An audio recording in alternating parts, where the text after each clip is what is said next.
One of the things that intrigued me about this story is that we go back to what I think the audience most enjoys about John Kramer's character, which is that he's philosophical and has a strong moral compass, but also lives in total contradiction to what you would think that compass would be. We know from Saw 2 that he really only became the Jigsaw after he was diagnosed with cancer and lost a son and all that sort of thing. We know that he's pretty much infallible, and he's often said, if you can anticipate the human mind, it leaves nothing to chance. So we've seen a kind of very rigid formulation of that notion of his character in all the Saw movies. What I really liked about this one is that we go deep in all those things, but we also do things that I think are very unexpected. I think Tobin was really impressed by how much this story truly immerses itself in his character, in his emotional journey. And, it's almost as though the creators realized that it was a big mistake to make a Saw film with no John Kramer and no Tobin in it whatsoever. And so this is almost like a counter reaction to that by let's go all in with Tobin. And so, of course, as an actor, he saw this, I'm sure, as kind of his life's great work. Artistically speaking, I mean, this is his biggest movie by far. So that had to really impress him and intrigue him. He's always sort of the gatekeeper of being true to this kind of enigma that is the John Kramer character, that he doesn't get revenge, he doesn't kill, even though kind of looks like he does, but still, we don't talk in those terms. They're not traps, they're tests. They're, disciples and subjects and this sort of thing. So he always makes sure that we're very careful about those aspects of the story. He really likes John's philosophical side and his use of metaphor, which I think we did a good job with in this film. The Cecilia character is meant to be a very smart, persuasive scientist from Norway, and somebody who, again, to go back to this idea that we really wanted it to feel ironclad, that John Kramer is justified in falling for the scam. She's somebody that I think anybody would trust. She has beauty, she has warmth, and just there's a truthfulness to her. And so we really needed to find that in the actress who plays her. And there were other people that we'd considered beforehand, but none of them quite had that. And she needed to be at least Scandinavian, if not Norwegian. So I was watching this TV show, Ragnarok, on Netflix. That's a Norwegian show. And she's on, and I'm like, that person is really good. And so we reached out to her, and it worked out really well. And I gotta say, like, being around Synnøve Lund is like being around one of the Norse goddesses. The script for Saw X was originally written to take place in Prague, with the idea being that we would shoot in Bulgaria. And for reasons not entirely creative, it was suggested that we go to Mexico. And as soon as I heard that, I said, money aside, I think that would be the very best place we could possibly shoot and set this story, because it's so unexpected, and there's so much sort of strange history to Mexico City with the Aztecs and Cortez and all that, and just the fact that it is such a crazy place. I really thought, not only do we shoot there, but we set it there, and we say that this is where we're setting it. And I think it was a fantastic choice, and I can't even imagine any other version of this story with non-Mexican actors and setting. I wanted these traps to work more mechanically in real life than we've ever done before. We've had to frankly use a lot of editing trickery and digital visual effects in order to overcome the shortcomings that we had on production. So for this one, I'm like, let's really make what we're going to shoot and make it work on screen. So our production designer, Anthony Stabley, who is one of the most enthusiastic people I've ever met in my life, he absolutely was for that, and he sought out a team among the crew members in Mexico City that could really pull it off. And that's not to say that everything worked perfectly, because it didn't. And as is often the case, there are a lot of wires and people hidden in things that are operating things.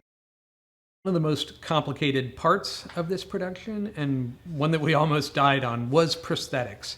And finding a prosthetics team that could take the actors that we'd cast or were about to cast, and then form the parts of their bodies using artificial materials, and getting it onto the set and operating it on the day when we needed it, and have things go right, and if possible, give us second chances, which often wasn't possible. But we really had trouble at first, and the production stumbled a bit, because it turns out that we needed some of these actors 6 weeks in advance in order for them to be cast, and then for the parts to be prepared, and then for us to be able to rehearse with the parts before we actually shot. Saw 6, the first one that I directed, was the last one to be shot on 35mm film, and I'm really glad that it was, even though it's hard to shoot on film. It's a lot more stressful than digital, but there is great value in the texture that you get from film. And once we did Saw 3D, which was shot at 2K res on a digital camera, we started to lose something. And then the subsequent Saw films were also digital, and maybe there was a little bit of filmish grain added afterward, but frankly not a lot in those films.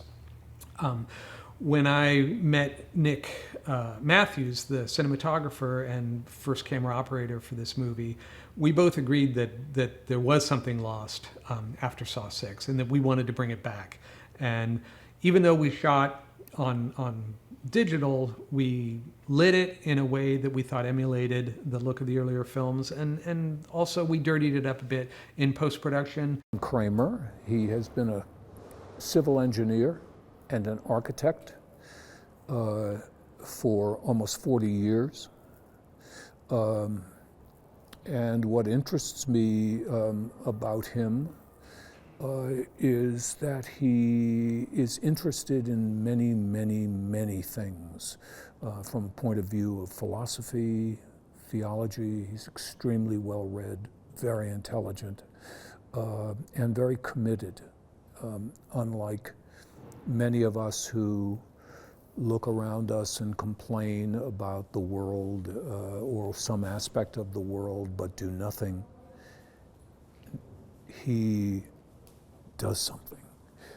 Whether you agree with what he does or not is another subject entirely. It's my job to flush him out, to be on his side, and to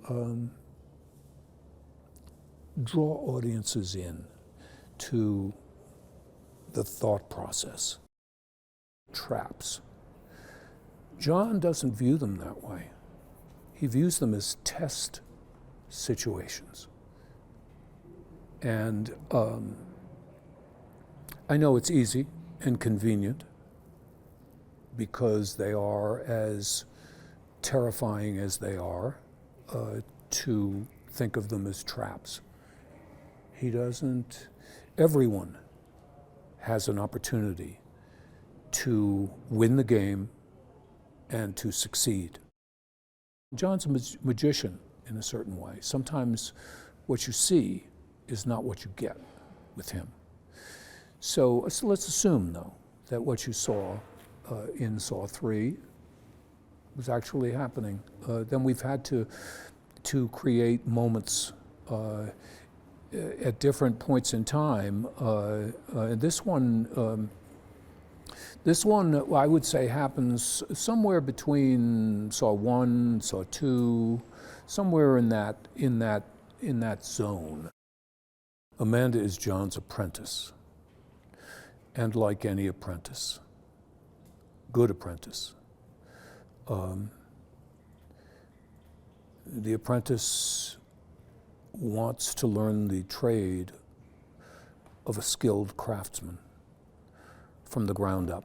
And that's what Amanda Young does. And John, she successfully won her game back at the beginning of Saw. And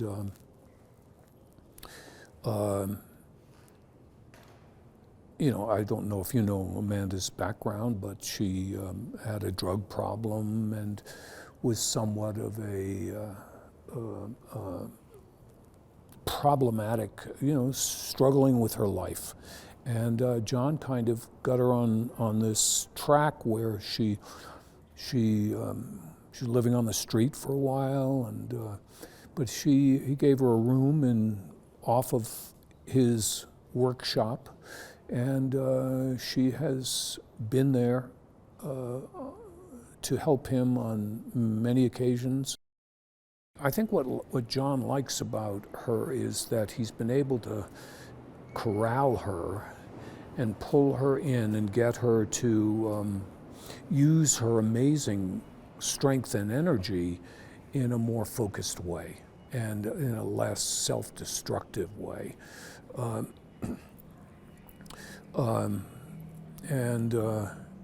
Shawnee Smith developed the character at the beginning, Saw 1, and she is very important in John's life. When they cast her in the role that she's cast in, I took one look at her and I was like, oh my God, she is perfect. And she has been. Kevin Greutert is directing this film with very strong credentials. He comes from editing, has been involved with Saw since the beginning, edited and directed.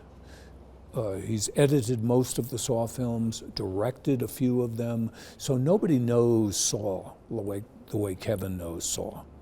And he brings, I did another film with Kevin, a previous Saw film with Kevin, but I've gotten to know him more in this because I'm in so much of this film. So we've had lots of, I've gotten to have a working relationship with him, a deeper working relationship with Kevin. He's very detail-oriented. He's very shot-oriented, very edit-oriented. He knows what the shot he needs and wants because he knows how to make this film cut together so it has impact. And that's a marvelous thing. It all starts with the writing. And the script for this particular film is very strong.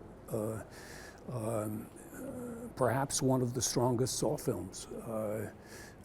Josh Stolberg and Pete Goldfinger did a marvelous job, and when I first read the script, I was very impressed with it, and it was in very, very good shape, very tight, and the casting has been wonderful, so we have a good film here.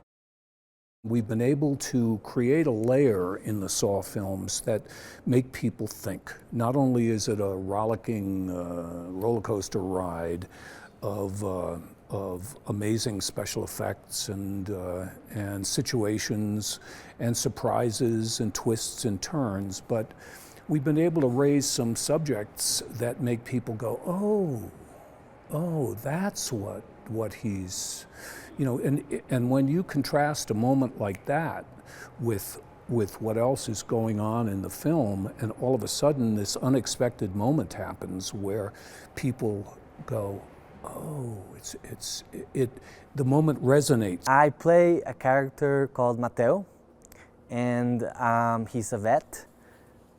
He's a veterinarian, and but he gets involved in some shady business, and that puts him in the map. That puts him on the map for Kramer, I guess, and to be, you know, now involved in this new game. This movie starts when John finds out that he has terminal cancer, So he's trying to, he's tried normal treatments that haven't worked for him. So he hears about this revolutionary treatment that's not been approved by the FDA and that can't be done in the United States. And he thinks that it's his only shot at surviving cancer. So he tracks down the people that do this, and he arrives in Mexico City, undergoes this very expensive treatment, only to find out that it was all a scam. And that really pisses him off and sets off the whole movie because he wants to make sure that everybody that was involved in that pays for it. I think John, at first he feels very betrayed, like there's a lot of money that he spent, but then when he finds out that this has been going on, that this is a scheme that's happened to other people, it makes him even more angry because he feels that all this team of people have been, taking away the most important thing that a person has, which is hope. So it gets a little bit philosophical because these traps become more about teaching the people that are in them the value of life and the value of truth and the value of hope.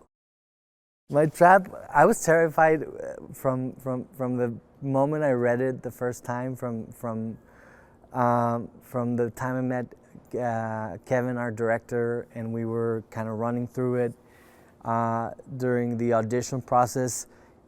It's really terrifying because Mateo is tied up in this wheelchair, and he's wearing this kind of weird crown. He can't move.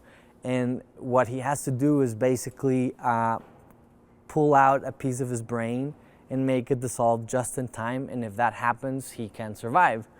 So there's a lot of blood involved. It's about, opening your skull up but you're tied to a chair and time's running out and you're sweaty and you're scared and you're shaking, and it's it was fun to make. But I think it's going to be terrifying to watch. John Kramer is played by Tobin Bell, reprising his role in this movie, and it was really cool to get to meet him and get to work with him. He was kind of he was very supportive of this team, all of the actors in the movie. And as in a way, the leader of this project, he was he made sure to keep us all together, and he was always, you wouldn't imagine the generous human being that's behind this character, because he's so he was so concerned with making all of us feel like a part of the family. Amanda's played by Shawnee Smith, who's also back reprising her role. What's awesome about her character is that she doesn't care. I mean, she's just all in, and she firmly believes in John Kramer's philosophy. I mean, she really has become a sort of disciple, and so this belief that she has in him and his methods make her a very dangerous opponent in this game. The movie's being directed by Kevin. When I met him, I was like, I can't believe this guy is directing, this kind of a movie, because he's the sweetest guy in the world. He's very concerned with, the actors feeling safe all the time and feeling, protected by the crew and by, making sure that nothing goes wrong on set. And if you saw him on the street, you would never believe that he's the guy that directs a Saw movie, He's just a really, really kind and sweet guy. Well, I think it's gonna be, a great treat for Saw movie fans. And for those people that have never seen the movies, I think it's a great movie to jump into the Saw universe. And what they can look forward to all the things that make the Saw movies fun. There's going to be amazing traps. It's very interesting, very unexpected story. I don't think people are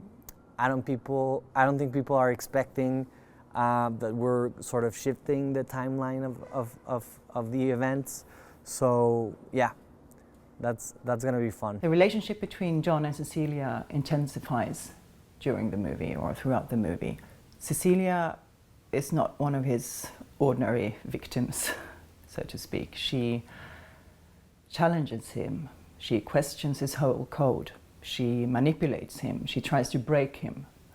She kind of breaks down his whole system of beliefs, his values, the reason why he's doing this, his whole purpose of being Jigsaw. When John meets Cecilia Peterson for the first time, there is an instant connection between the two. There is warmth, there is trust, and she's super professional, she's super sympathetic. They go through the surgery and he's leaving his life into her hands. And then he discovers that she's a complete fraud. Tobin Bell is a legend. And you get a bit starstruck, actually, when you meet him the first time. And he became kind of my guide and mentor into this Saw universe.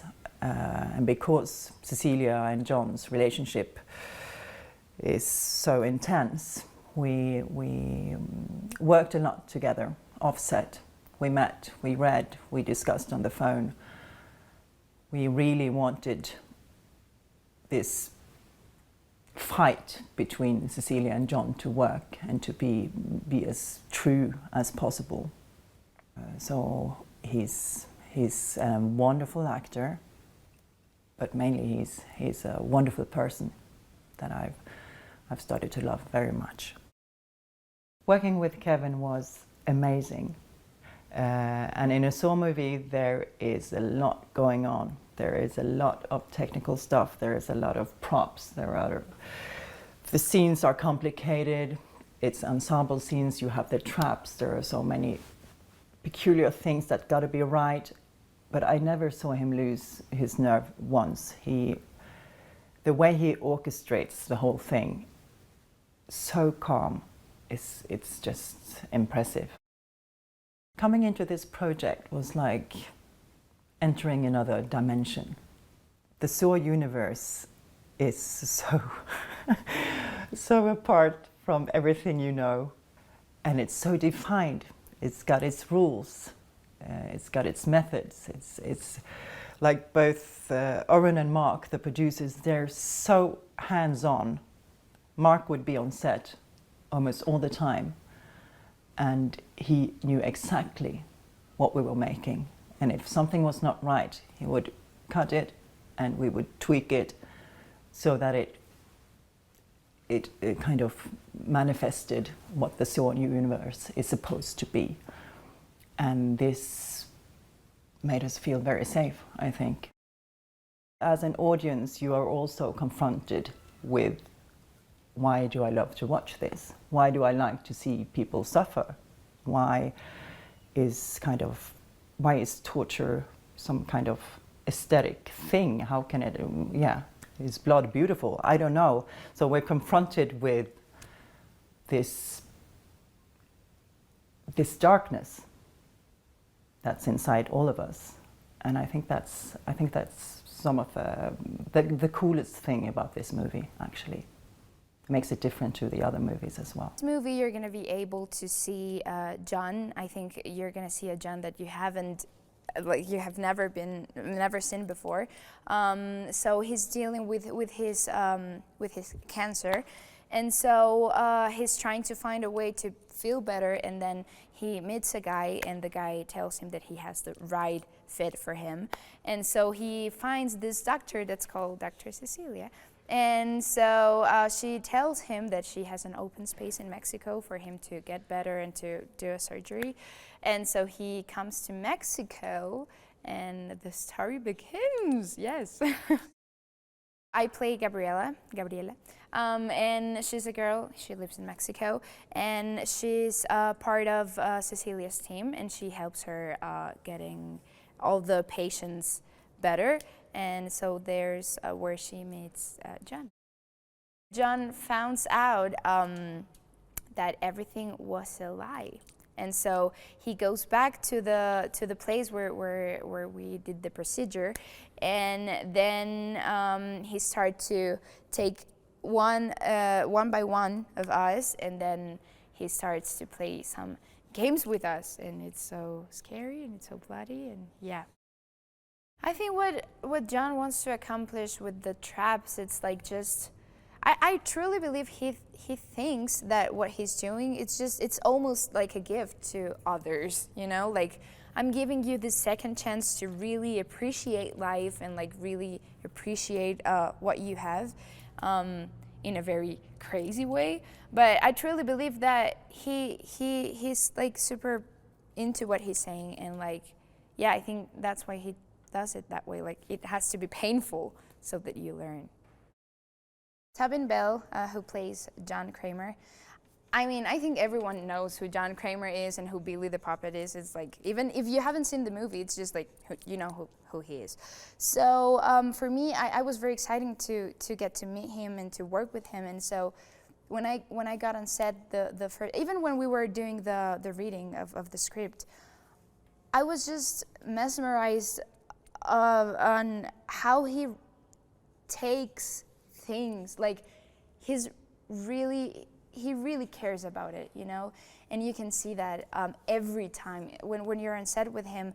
Like even if they say cut, he doesn't cut. Like he's there and he's thinking about things, and he looks at you, and it's like he looks at you and you're like, I don't want to play a game, please don't, please don't. So it's amazing. And he's also a very, like, he really makes you feel safe, and he loves he loves to care about the little details.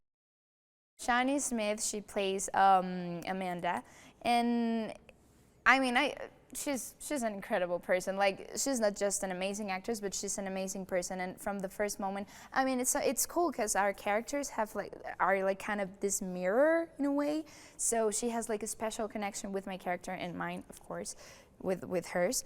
But she's just so sensible. Like the way she lives life, like you can see her, like even when she's on the makeup track and she's like having fun with everyone and talking, she's like so funny, and she's like so sweet. And I remember the day I met her, she just came to me and she was like, this is something important for my character, and this is something important for us. And like she just looked at me and smiled at me, and she was like so sweet, and she grabbed my face and she was like, you're so good. And I was like, okay, I love you already. So yeah, she's an amazing person and also an amazing actress.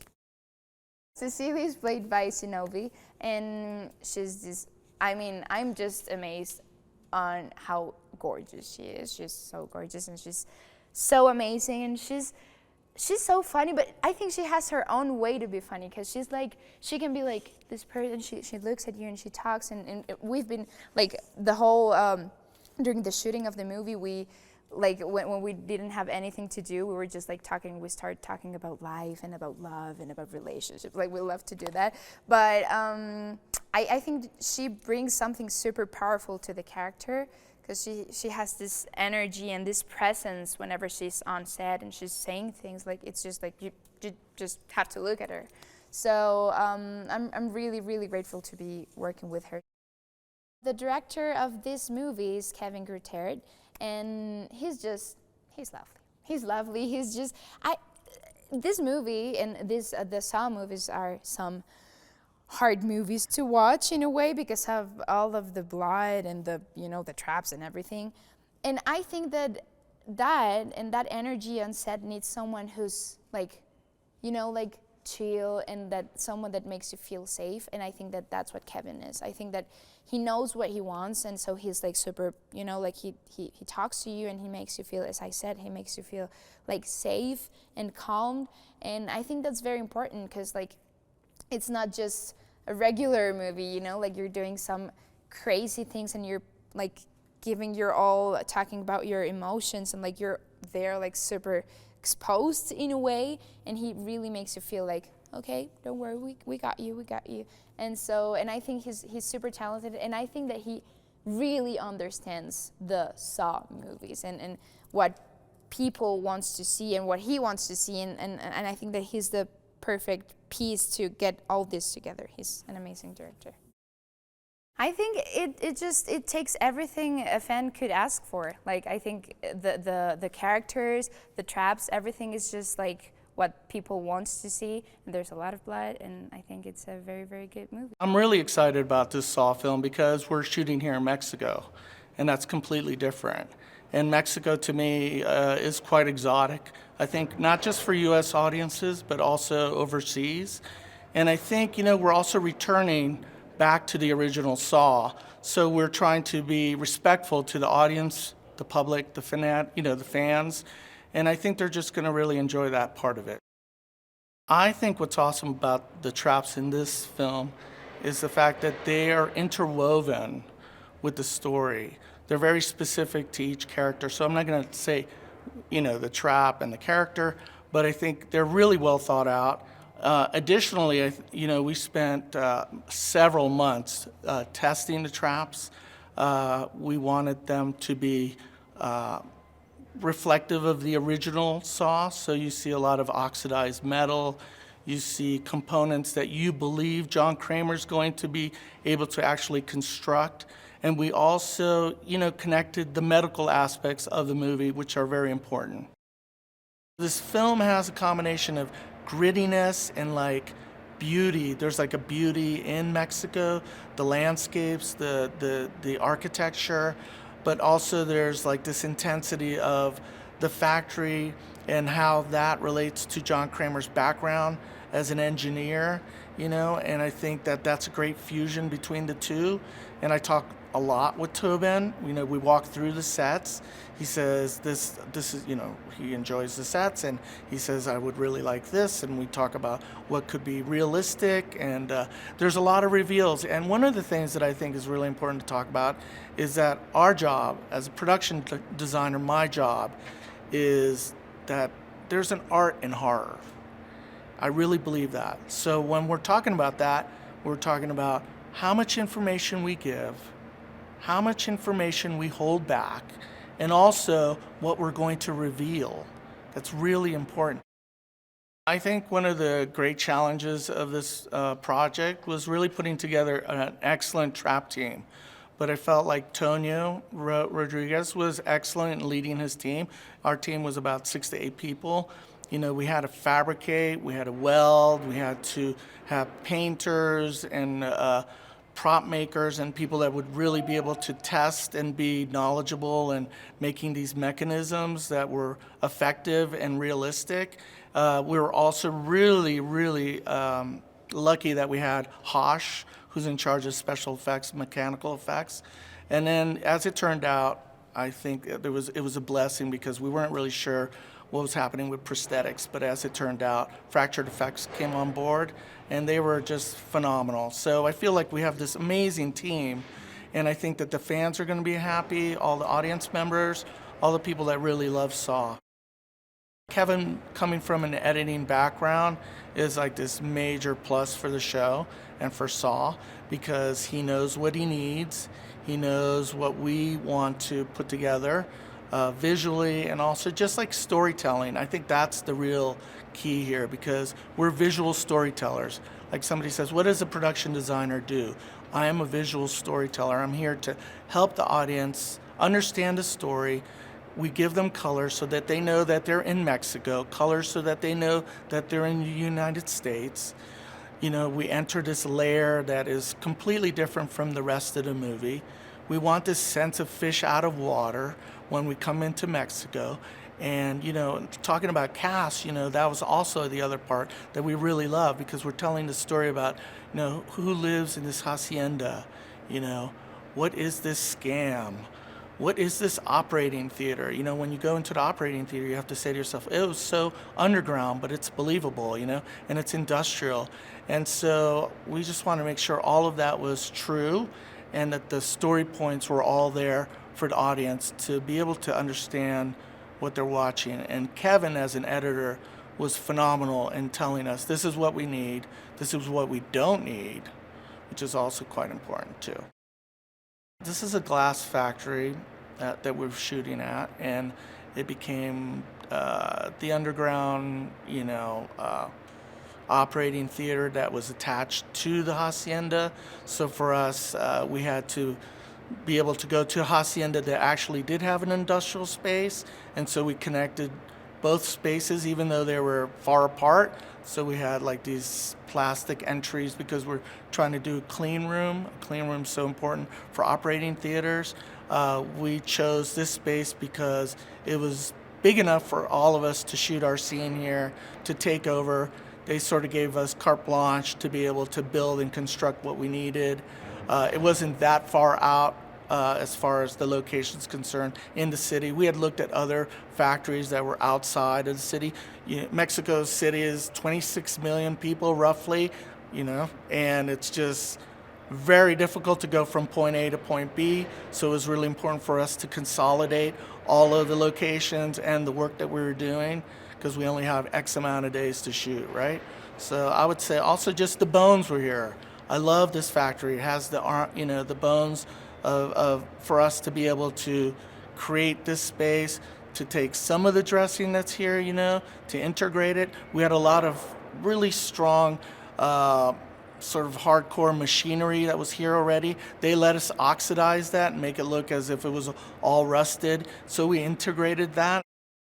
When I think of this film and this experience, I call it Spicy Saw, because it's picante, and it's being shot here in Mexico, and it has just so much more color. I feel certainly previous films have color, but I think this one has a little bit more in some ways, and I think people are really going to enjoy it. I've worked with many directors as a stunt performer, and everything is different with every person. But Kevin is really easygoing, and he's very clear on what he wants, which made it easy for me, because I literally would be asking Kevin, do you want me to change anything or add anything or remove anything from this performance? And he would say, yes, I need her to shake a little more. And by a little, I mean this. And I would tell the stunt, we need to see this on screen. You're doing it, but it's not quite what we want to see. So try to do this instead. And that did the trick. So he gave really clear instructions of what he wanted to see, and that makes the work easy for the stunts.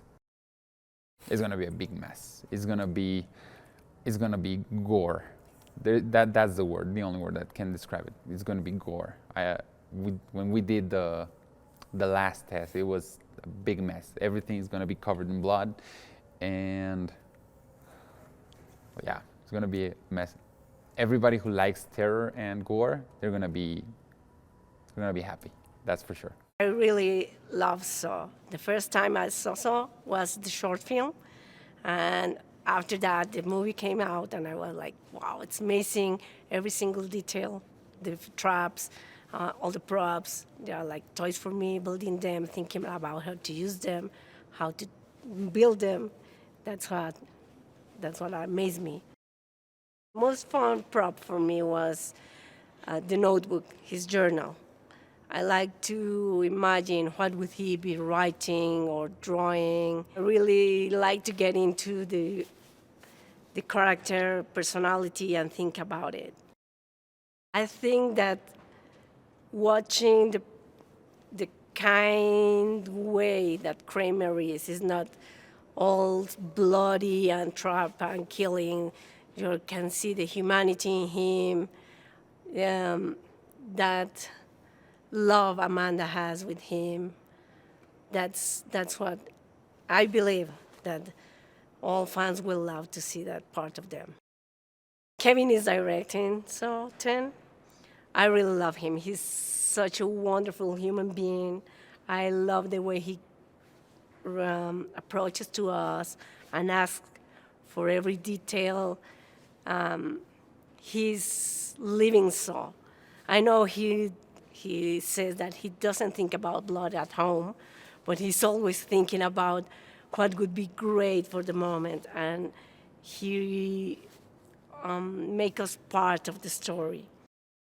Filming in Mexico gives you a lot of places. You can have a warehouse, a terrible, nasty warehouse.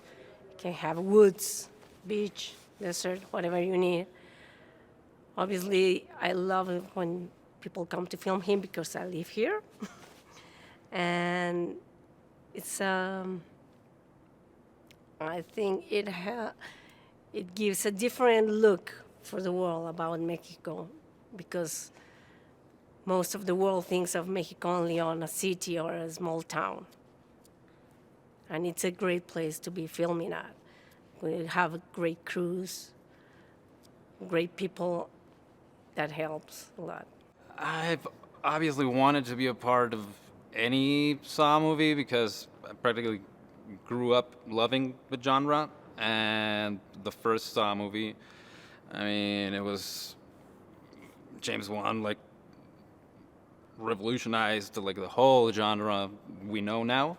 And it's pretty much part of history. I mean, being a part of one of these movies is being a part of something so big and like a family so big that it's pretty much an honor.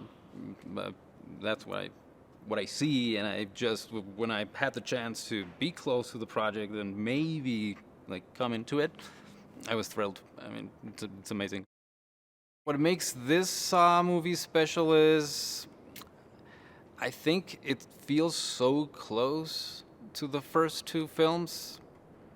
It's just gonna be like crazy how people will love it, because I don't know, just like the tone of it and the way they are working with the traps, it's very similar like to the first installments, and I think that's something like that people are craving and wanting more, like from each Saw that happened.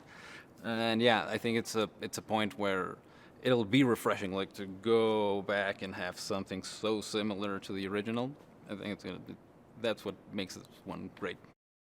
I think the most challenging thing of this project is that like synergy you have to work with like every department. So essentially every trap is made by our department, the trap department, and there are props like stuck into the traps.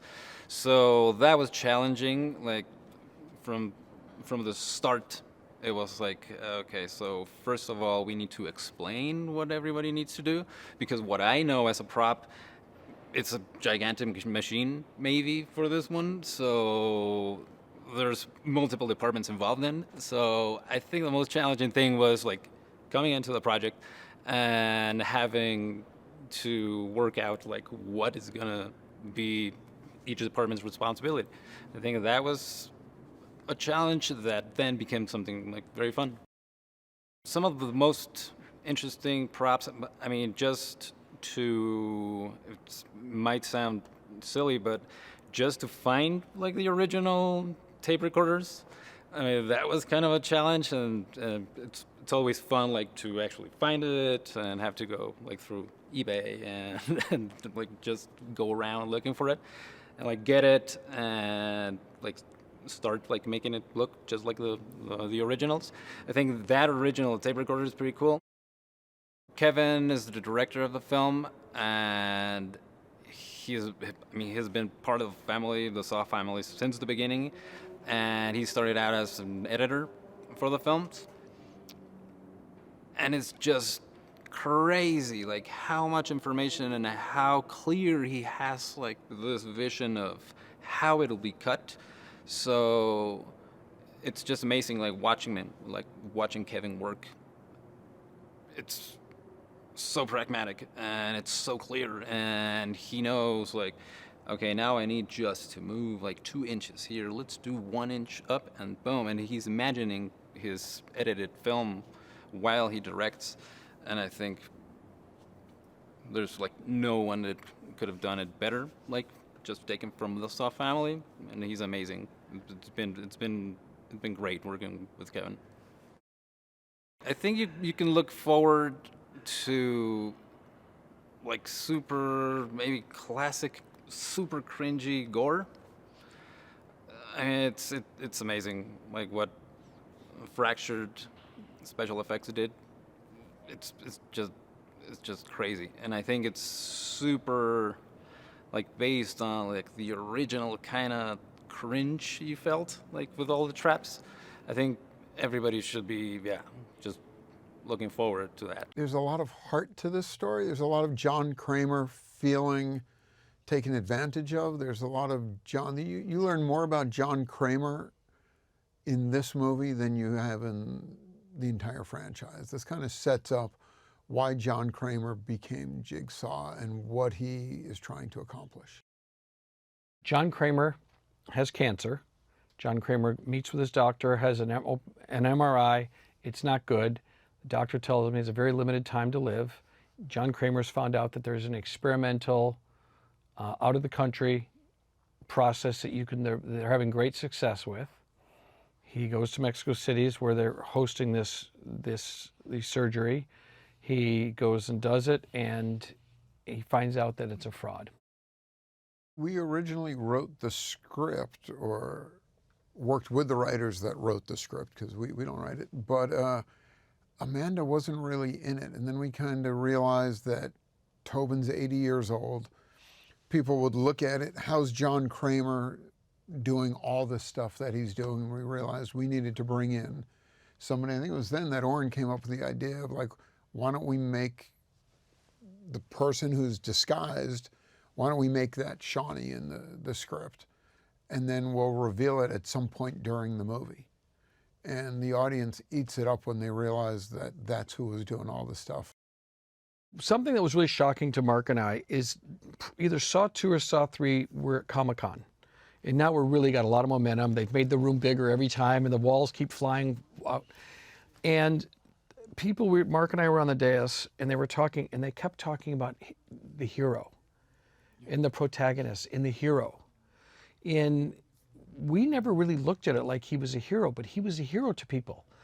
And not because he's a murderer, not because he's, whether John Wick's a hero, So, but it really kind of changed, at least for me personally, and I know Mark and I've talked about it, how we looked at Jigsaw, or John Kramer, but they talked about the hero, the protagonist, and it really got us.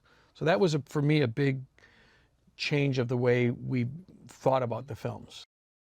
Saw X was directed by Kevin Greutert, who directed 2 previous Saw movies and basically has edited pretty much all of them.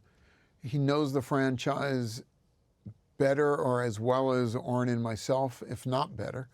And he was our first and only choice to direct this movie. The traps you see in most of the movies are they're John's traps.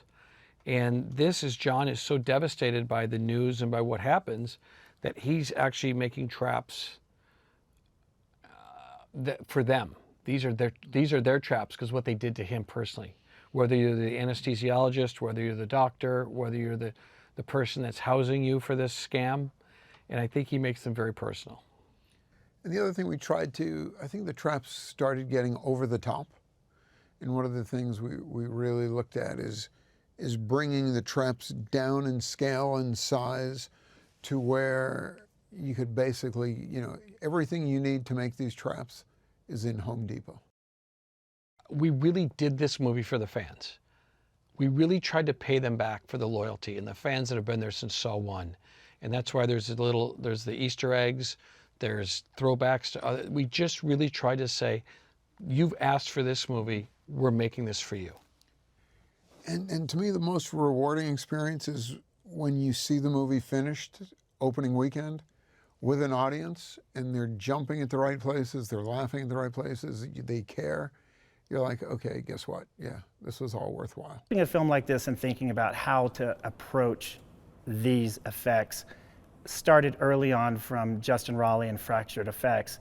They met originally with Kevin, the director, and the producers, and they told him what they wanted.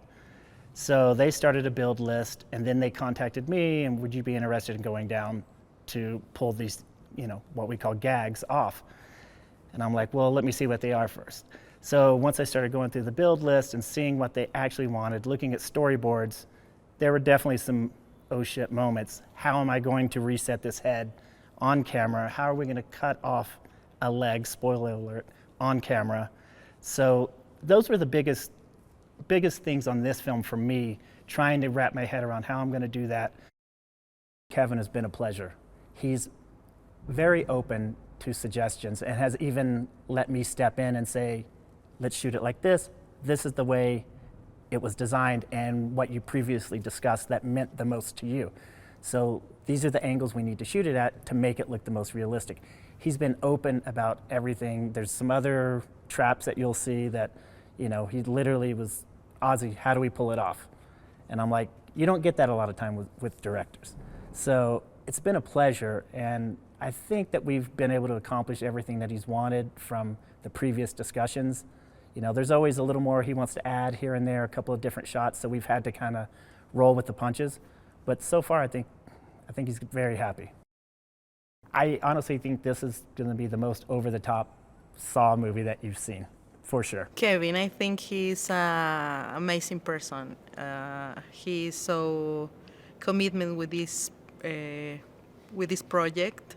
He loved the project. He's so clear in what the story needs. He wants. He always told us what was the best for the history, for the characters, for the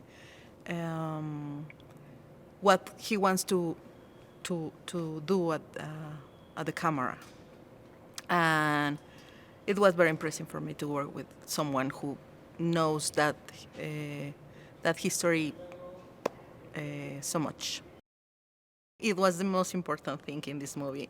We start with Alex has the one only robe that all the Frankies can to keep, because I think is the only one that exists in the world. And then we took the mold and make the other ones, because we use one for John, one for Amanda. And it was a very beautiful process, because we, the one that exists is like cotton, and it was aged,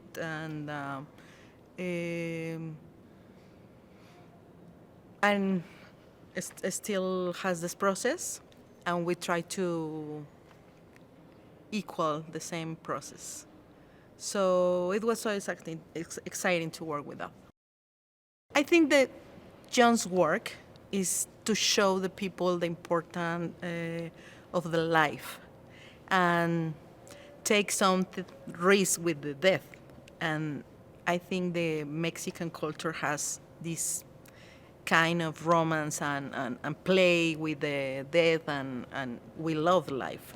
And I think it's beautiful for these films to show that culture. I play two characters. The first one, the main character, it would be Diego. Diego is a taxi driver, and it's the first person that meets John at the airport here in Mexico City.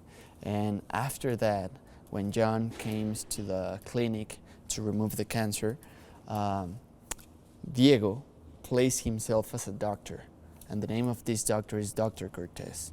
You know, and this doctor, he's a very professional doctor, because he doesn't even know how to do properly a surgery. And after that, when John knows that he was robbed by us and by Cecilia, we are part of the Cecilia team, he put his famous traps on us. The scam is very, very organized. It's a worldwide scam, and right now we're playing and we're scamming in Mexico. You know, Cecilia has a great and solid team that it's the four of us, and well, basically we have the first part of the payment. Our patients arrive to the clinic. We have a very, very specialized clinic here, so we pretend to operate John's, right? And 100 of people's. And after that, when they notice that they haven't been operated, man, we're done. I mean, you don't know where we at. But John, as you know, guys, He's a very smart character. He always knows where you're at. I think that's one of the biggest hits from this Saw film.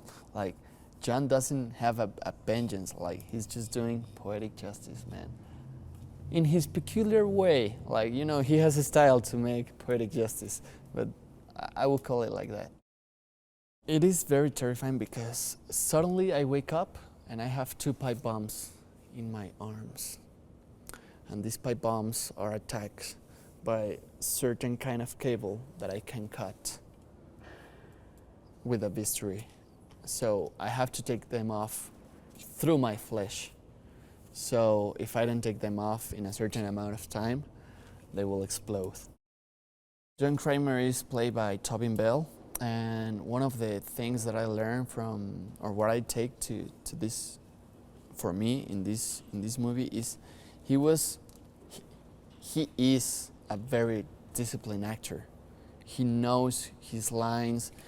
It's an actor who thinks his scenes, and he works from the yes. Like, you can drop a proposition in the action, and he follows you and he strikes back, and it's very interesting and stimulating to work with actors as Tobin, you know. And man, he leads the scene as the big star as he is, you know. And for me, the discipline and the humble, it's 2 things that I really appreciate to work with Tobin. Gabriela is played by Renata Vaca. She's one of my actresses. We share generation in a certain way, and well, working with Renata is always a blast of joy and partying and dancing in the campers and chatting, you know. Like, we couldn't share too much scenes, not even with Renata, Octavio, or Paulette, but I met these 3 before, and it's very happy to share credits with my Mexican friends, you know, and they're such good and prepared talents. This next Saw film is directed by Kevin Greutert, and man, Kevin is awesome, you know. He has all the experience from the previous films, and he knows how to take you to certain places, and he knows what he wants to see. I think it's somebody that understands the language of the Saw universe, and he's very receptive to your propositions as an actor, and that's something that is really joyful and helpful for you, for your process. He's a director who works with the yes, and he's not close to anything, right?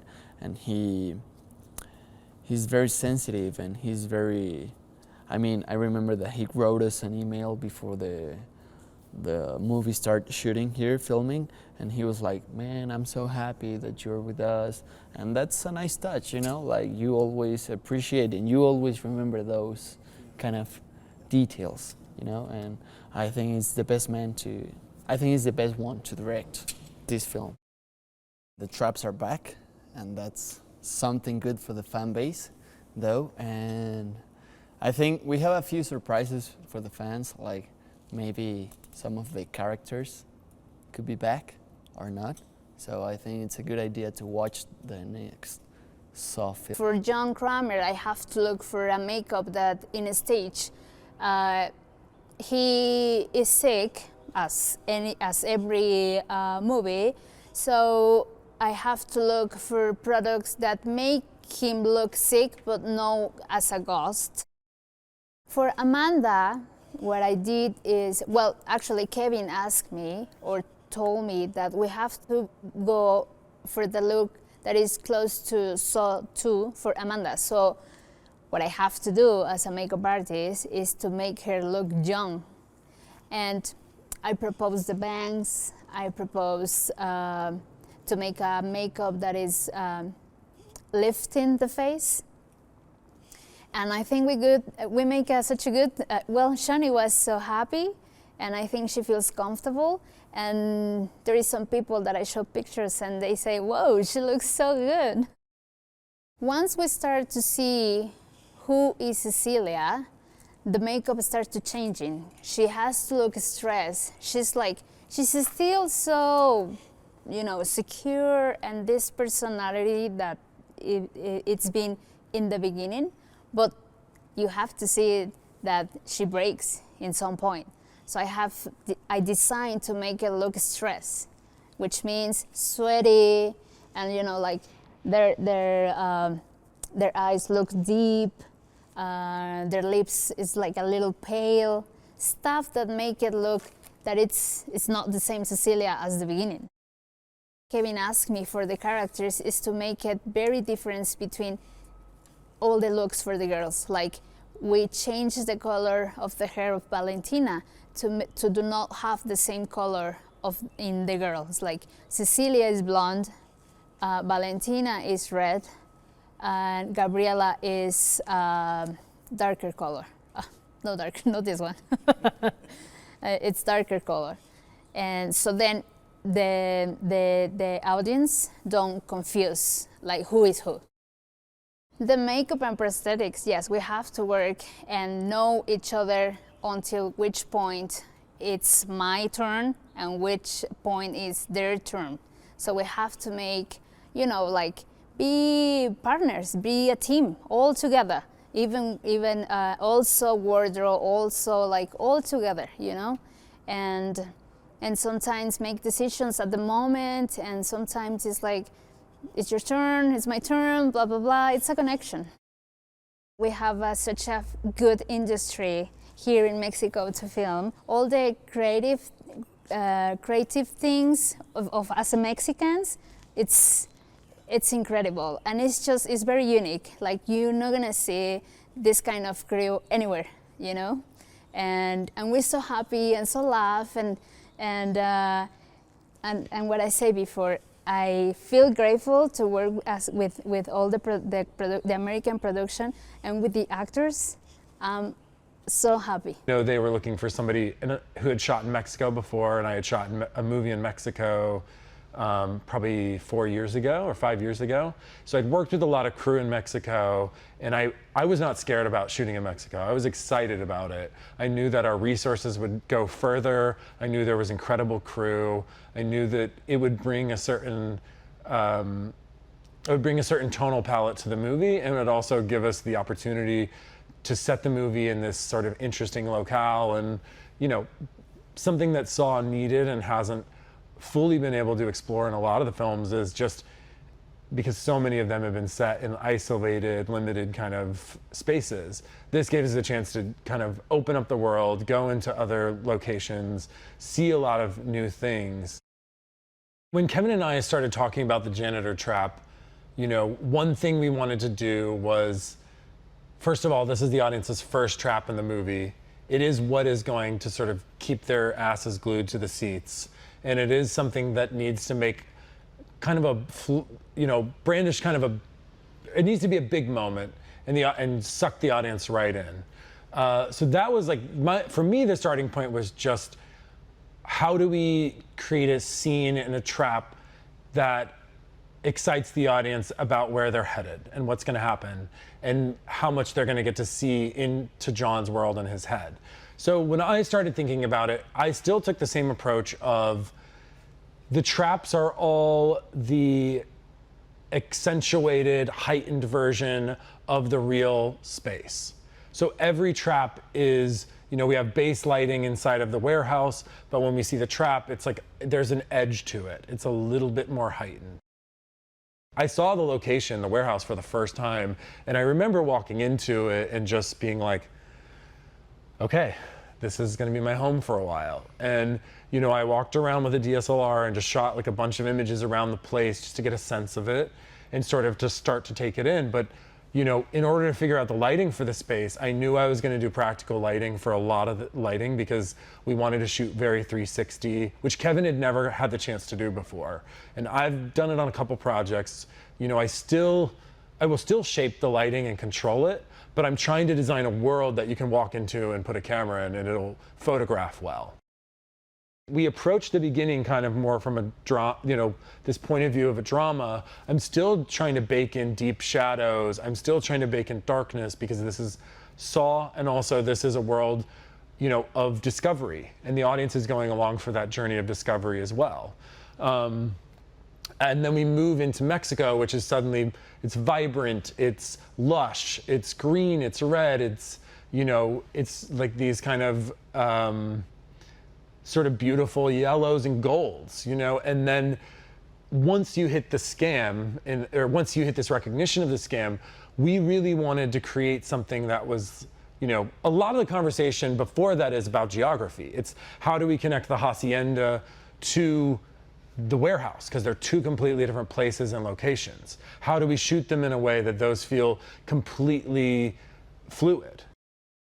This movie had more interdepartmental conversations than any other project I'd worked on.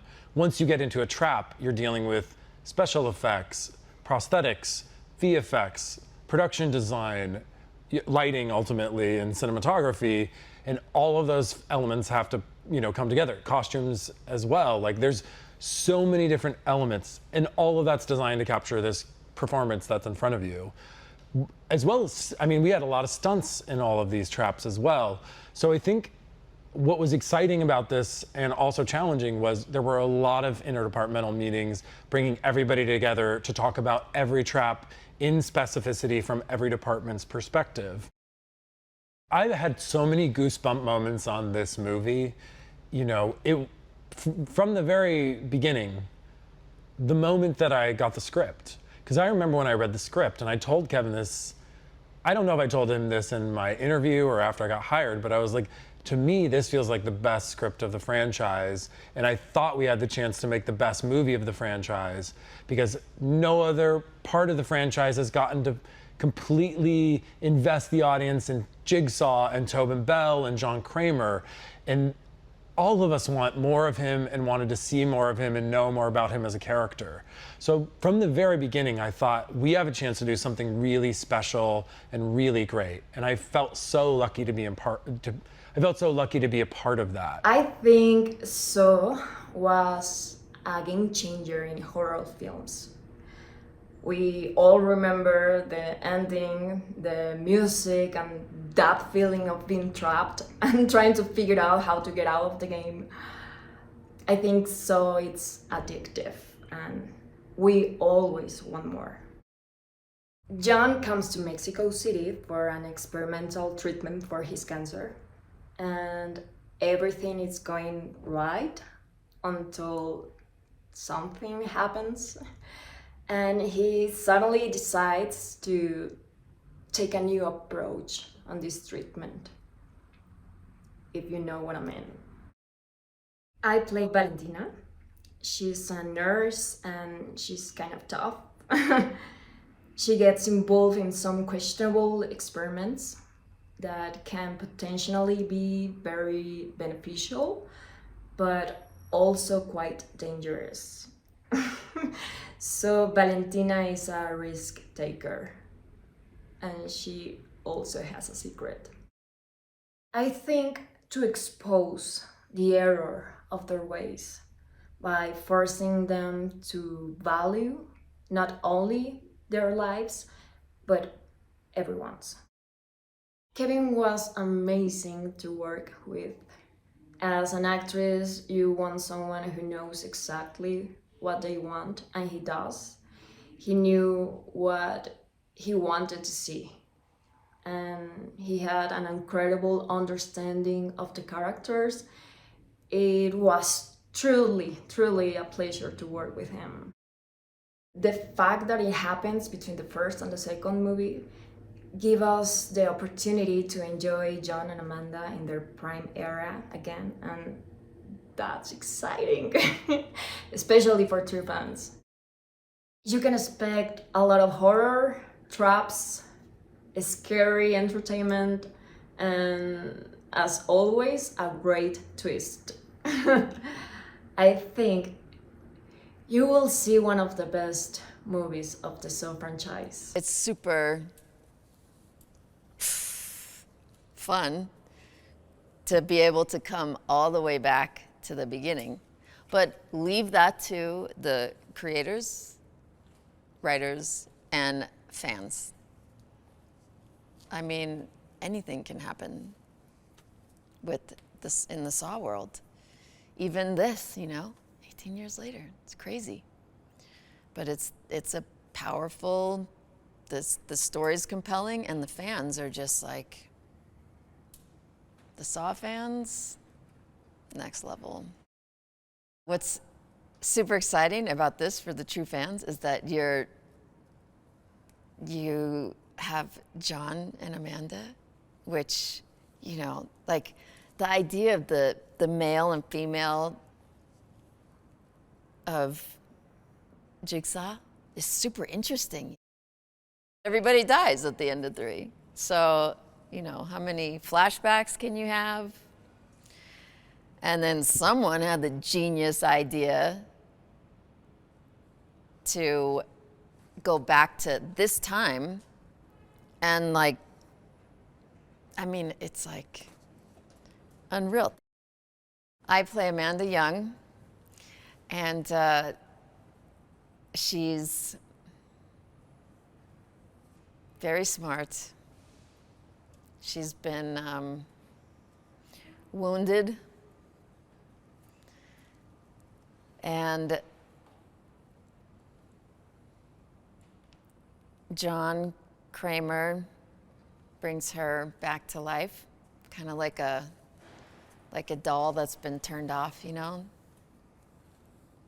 She gets brought back to life, and she loves him, wholeheartedly. And that's amazing and terrifying and torture for someone like Amanda. John comes to Mexico City in search of cancer treatment.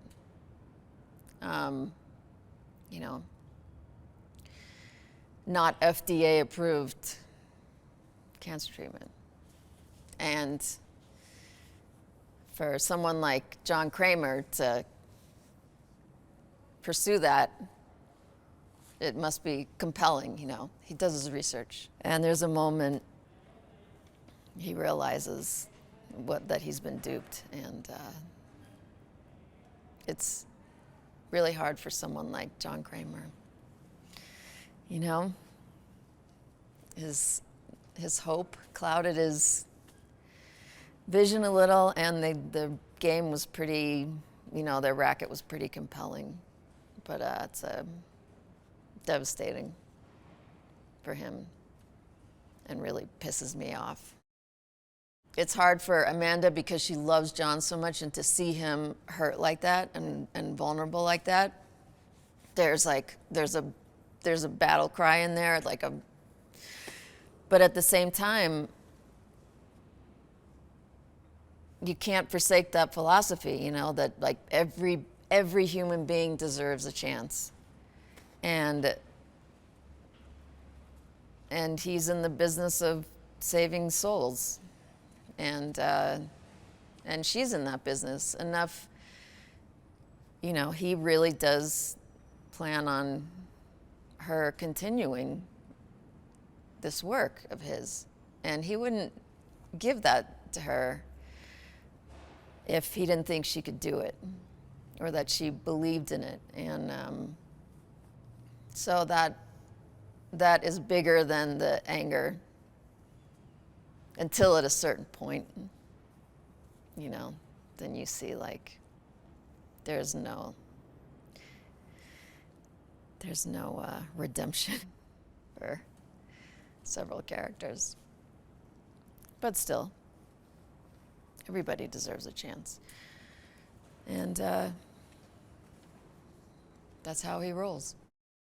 Tobin Bell plays John Kramer, and that is just the luckiest thing that happened to the Saw franchise. Because from day one,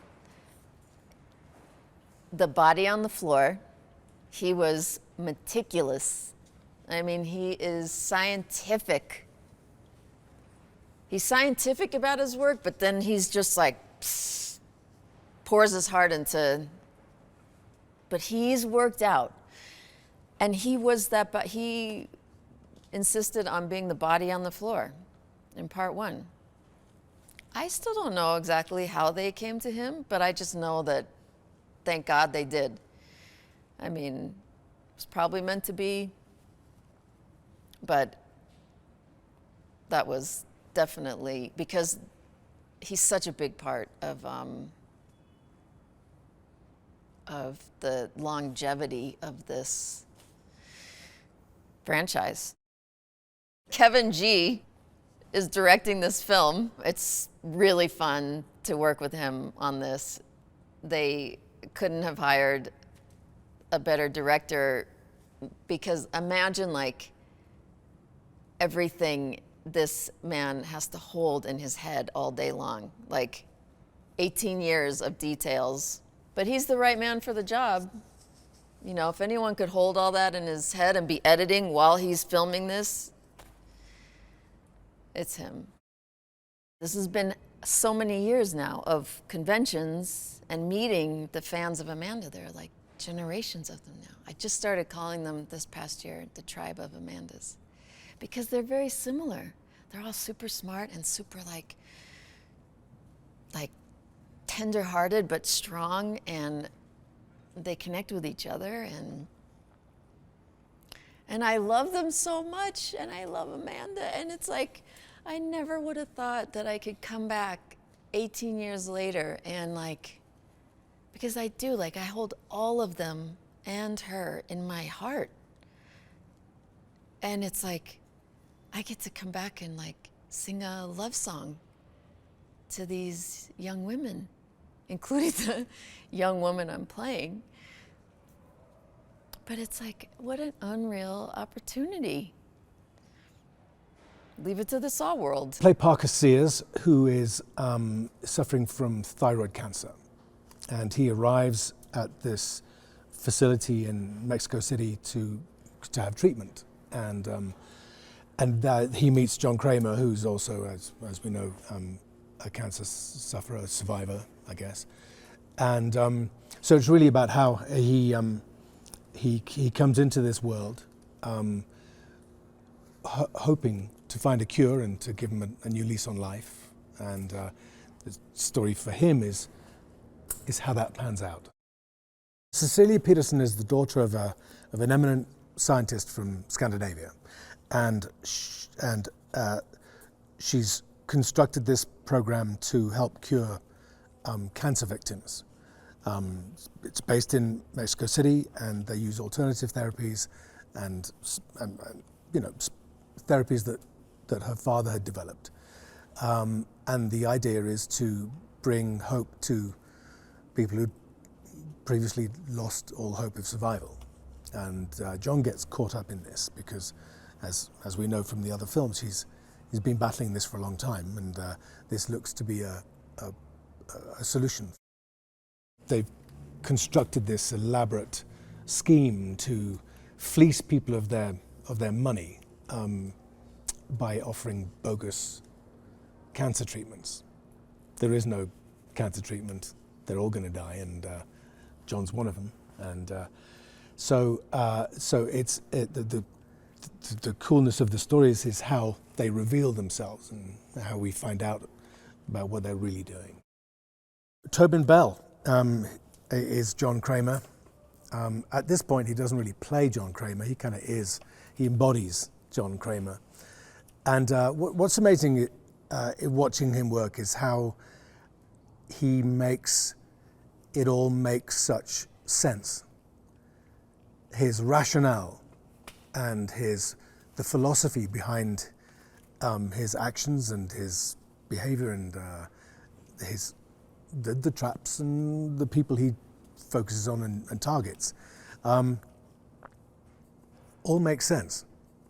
Whether you agree with his tactics, the things he devises to deal with these issues is another matter. But he's validated everything he does. He's rationalized it in his mind. He knows what they've done. He knows they deserve to be punished for it. He wants to take people who have committed crimes of various descriptions, and he wants to give them a chance to atone for those crimes by sacrificing some of themselves. And so there's always a way out. The question is whether they are prepared to take the way out or not. And obviously those ways out involve pain. The traps, they are the work of some seriously disturbed minds. What's really cool about this is who gets involved, who's trapped, why they're trapped, what they have to do to get out of the traps, how they get out, the ones who do get out. You know, you never know who's going to survive, who's not. It's a really cool story. The setup and the journey of all the characters is intriguing. It's complex. There are surprises around every corner. And you really kind of dig deeper into the psyche of Amanda and John and the other characters, myself, yeah, it's it feels to me like this film digs deeper than the other ones. This feels story-wise like a deeper story. Thanks for watching. Make sure to like and comment on the video if you enjoyed it. Subscribe to the channel and hit the notification bell to be notified when new videos are released.